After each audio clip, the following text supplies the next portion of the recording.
আমার সকল প্রিয় ছোট্ট বন্ধুরা, বেঙ্গলি টিউশন ক্লাস 5 to 10 চ্যানেলটিতে তোমাদের সকলকে স্বাগত জানিয়ে শুরু করছি আজকের ক্লাস।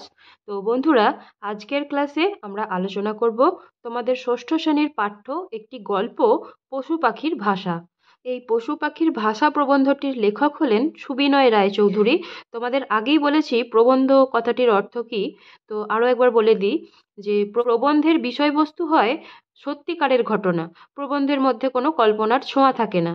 তো পশু পাখির ভাষা এই প্রবন্ধের মধ্যেও একদম বাস্তবিক বিষয়বস্তু সম্পর্কেই বলা রয়েছে। তো আমরা প্রবন্ধের আলোচনার পূর্বে প্রবন্ধের লেখক, যাকে প্রাবন্ধিক বলা হয়, সেই সুবিনয় রায়চৌধুরীর সম্পর্কে কিছু কথা জেনে নেব। তোমাদের এই পাঠ্য প্রবন্ধটিরই দেখো শেষের দিকে সুবিনয় রায়চৌধুরীর সম্পর্কে কিছু কথা বলা আছে। সুবিনয় রায়চৌধুরীর জন্ম 1890 সালে এবং মৃত্যু 1945 সালে, অর্থাৎ মাত্র স্বাধীনতার 2 বছর আগে তিনি মারা গিয়েছিলেন। প্রখ্যাত সাহিত্যিক উপেন্দ্র কিশোর রায়চৌধুরীর পুত্র। তো উপেন্দ্র কিশোর রায়চৌধুরীর পুত্রের নাম সুবিনয় রায়চৌধুরী। উপেন্দ্র কিশোর রায়চৌধুরীও একজন বিখ্যাত সাহিত্যিক, তোমরা সকলেই জানো। একদম ছোটবেলা থেকেই সেই টুনটুনির গল্প তোমরা শুনে আসছো। টুনটুনির গল্প উপেন্দ্র কিশোর রায়চৌধুরীর লেখা। এছাড়াও তোমরা পড়েছিলে ক্লাস 4-এ নরহরি দাসের একটি গল্প, সেই গল্পের লেখকও ছিলেন উপেন্দ্র কিশোর রায়চৌধুরী। তো তাঁরই পুত্র ছিলেন এই সুবিনয় রায়চৌধুরী, অর্থাৎ পশু পাখির ভাষা প্রবন্ধের রচয়িতা। তিনি হারমোনিয়াম, এসরাজ প্রভৃতি বাদ্যযন্ত্র দক্ষতার সাথে বাজাতে পারতেন। অর্থাৎ সুবিনয় রায়চৌধুরী খুবই দক্ষতার সাথে এই সমস্ত বাদ্যযন্ত্রগুলি বাজাতে পারতেন। সঙ্গীতে তাঁর জ্ঞান ছিল সুবিদিত, অর্থাৎ সঙ্গীতেও তিনি যথেষ্ট জ্ঞানীগুণী একজন ব্যক্তি ছিলেন। তিনি একান্তভাবেই ছোটদের জন্যই লিখেছেন, অর্থাৎ ছোটদের জন্য, একদম বাচ্চাদের জন্য তিনি শিশু সাহিত্য রচনা করেছিলেন, অর্থাৎ বাচ্চাদের পড়বার উপযোগী। একদিকে সহজ সরল ভাষায় মজাদার গল্প কবিতা যেমন লিখেছেন অজস্র, ঠিক তেমনি শিশু কিশোর মনের জিজ্ঞাসা মেটাতে প্রাঞ্জল ভাষায় তথ্যনিষ্ঠ প্রবন্ধও রচনা করেছেন। অর্থাৎ তিনি মজাদার গল্প কবিতা এসব যেমন লিখেছেন, ঠিক তেমনি শিশু কিশোরদের মনের জিজ্ঞাসা মেটাতে, অর্থাৎ তাদের যে আগ্রহী মন, সেই আগ্রহী মনের আগ্রহ মেটাতে তিনি বিভিন্ন তথ্যনিষ্ঠ প্রবন্ধও লিখেছেন। যেই রকমই একটা তথ্যনিষ্ঠ প্রবন্ধ তোমাদের এই পাঠ্য প্রবন্ধটি। তো দেখো এরপরেও কি বলা রয়েছে। সন্দেশ পত্রিকায় তার বিপুল অবদান আজও শ্রদ্ধার সঙ্গে স্মরণীয় হয়ে আছে। অর্থাৎ সন্দেশ পত্রিকায় তার যে সমস্ত লেখাগুলি প্রকাশিত হতো সেগুলো আজও স্মরণীয় হয়ে আছে। তার উল্লেখযোগ্য বই সুবিনয় রায়চৌধুরীর রচনা সংগ্রহ। 1 নম্বর দাগে দেখো কি বলা হয়েছে। সুবিনয় রায়চৌধুরী কি কি বাদ্যযন্ত্র বাজাতে পারতেন। তোমরা এখানেই দেখলে যে হারমোনিয়াম, এসরাজ প্রভৃতি বাদ্যযন্ত্র তিনি দক্ষতার সঙ্গে বাজাতে পারতেন। এছাড়াও 2 নম্বর দাগে কি বলা হয়েছে, সুবিনয় রায়চৌধুরী কোন পত্রিকার সঙ্গে যুক্ত ছিলেন। তো তোমরা এখানেই দেখতে পেলে যে সন্দেশ পত্রিকা। তো এখানে উত্তর কি লিখবে, সুবিনয় রায়চৌধুরী সন্দেশ পত্রিকার সঙ্গে যুক্ত ছিলেন। তো এবার আমরা চলে যাব এই প্রবন্ধটির আলোচনায়। তোমাদের প্রথমেই বলে রাখি, প্রবন্ধটি যেহেতু অনেকটা বড় একটি প্রবন্ধ, তাই একটি ক্লাসের মধ্যে সমস্তটা আলোচনা করা সম্ভব হবে না। আমরা প্রবন্ধটিকে পার্ট 1 এবং পার্ট 2 দুটি ভাগে আলোচনা করব। আজকে আমরা প্রথমের অংশটা আলোচনা করছি, পরের দিনের ভিডিওয়ে আমি এই প্রবন্ধের বাকি অংশটা আলোচনা করে দেবো।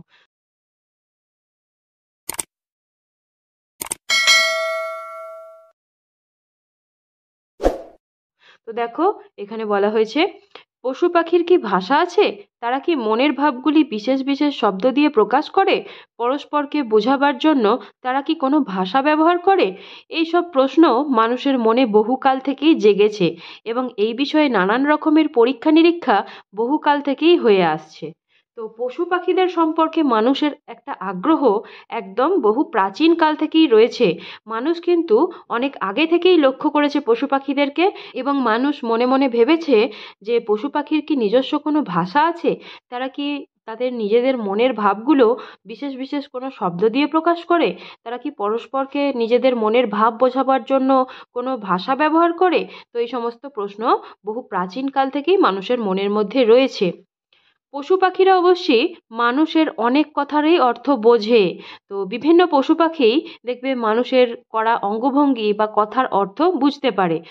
তোমরা পথ চলতি কুকুরকে যদি ডেকে খেতে দাও, তাহলে যেরকম অঙ্গভঙ্গি করবে, তাহলে সেই কুকুরটা সেই অঙ্গভঙ্গি দেখেই বুঝতে পারবে যে তুমি তাকে খেতে দিতে চাইছো। আবার যদি একটা ঢিল নিয়ে সেই কুকুরটার দিকে তেড়ে যাও, তাহলে তোমার শারীরিক অঙ্গভঙ্গি দেখে সেই কুকুরটা বুঝে যাবে যে তুমি তাকে মারতে উদ্যত হয়েছো। তো সেই কারণেই এখানে বলা হচ্ছে যে পশু পাখিরা মানুষের অনেক কথারই অর্থ বোঝে। বুদ্ধিমান জীব যেমন কুকুর, বন মানুষ, ঘোড়া প্রভৃতি। তো বুদ্ধিমান কতগুলো জীব এখানে কি কি রয়েছে? কুকুর, বন মানুষ, ঘোড়া। তোমরা এটা শর্ট কোশ্চেন হিসেবে মনে রাখতে চেষ্টা করবে। বুদ্ধিমান জীবগুলির নাম কি কি? কুকুর, বন মানুষ এবং ঘোড়া। তাদের মানুষে দেওয়া নাম শুনলেই কান খাড়া করে, অর্থাৎ মানুষে দেওয়া তাদের যে নামগুলি রয়েছে সেই নাম ধরে তাদের যদি ডাকা হয়, তাহলে কিন্তু তারা কান খাড়া করে, অর্থাৎ তারা বুঝতে পারে যে তাকেই ডাকা হচ্ছে সেই নাম ধরে। যেমন পোষা কুকুরকে যদি কোনো নাম দেওয়া হয়, তাহলে সেই নাম ধরে যখন ডাকা হয়, তখন কিন্তু সেই কুকুরটা এসে হাজির হয় বা সে একটু সচেতন হয়ে শোনে যে তাকেই ডাকা হচ্ছে। এরকমই বন মানুষ, ঘোড়া তারাও একই আচরণ করবে তাদের নাম ধরে ডাকা হলে। নাম ধরে ডাক দিলে কাছে আসে। মুরগিরা তি তি ডাক শুনে আসে, হাঁস সই সই ডাক শুনে আসে, ছাগল অর ডাক শুনে আসে। হাতি তো মাহুতের কথা শুনেই চলে। মাহুতের ভাষায়, পূর্ববঙ্গের যে মাহুতেরা রয়েছে তাদের ভাষায়, বৈঠো হচ্ছে বসো, তেড়ে মানে কাত হও, ভরি মানে পিছনে যাও, মাইল মানে সাবধান ইত্যাদি। কুকুরেরাও কথা শুনে হুকুম পালন করতে ওস্তাদ। অবশ্যই সেসব কথার অর্থ তাদের শেখাতে হয়। অর্থাৎ বিভিন্ন প্রাণীরা কিন্তু নানান কথার অর্থ বুঝতে পারে। যেমন মুরগিকে যদি তি তি করে ডাকা হয়, তাহলে মুরগি আসে। আবার হাঁসকে সই সই শব্দ করে ডাকলে হাঁস আসে। আবার ছাগল অর ডাক শুনে আসে। আর হাতি মাহুতের কথা শুনেই চলে। মাহুতের ভাষায় যদি মাহুত তাকে বৈঠো বলে, কিন্তু হাতি বুঝতে পারে যে তাকে বসতে বলা হচ্ছে। আবার মাহুত যদি তাকে বলে তেড়ে মানে কাত হতে বলা হচ্ছে, তো হাতিটি তখন কাত হয়। আবার পিছনে যাও বোঝাতে মাহুত যদি ভরি শব্দটি ব্যবহার করে, তখন কিন্তু হাতি পিছিয়ে যায়। ঠিক তেমনি মাইল মানে সাবধান। তো সেই সব অর্থগুলো হাতি বুঝতে পারে। আবার এই রকমই কুকুরেরাও কিন্তু কথা শুনে হুকুম পালন করতে ওস্তাদ। তোমাদের বাড়িতে যদি পোষ্য কোনো কুকুর থাকে, তাহলে সেই কুকুরও কিন্তু কথা শুনে হুকুম পালন করতে ওস্তাদ। অবশ্য সেসব কথার অর্থ তাদেরকে শেখাতে হয়। দীর্ঘদিন ধরে অভ্যাস করানোর মাধ্যমে তারা সেই সব কথার অর্থ বুঝতে পারে। যেমন একদম ছোট্ট শিশু যখন সে কোনো কথার অর্থ বোঝে না বা নিজেও বলতে পারে না, ঠিক সেই রকমই বিভিন্ন পশু পাখিরাও একই ধরনের, তাদেরকেও শেখাতে হয়। বারবার করে শেখানোর মাধ্যমে তবেই সে বিভিন্ন কথার অর্থ বুঝতে পারে। এরপরে দেখো কি বলা হয়েছে?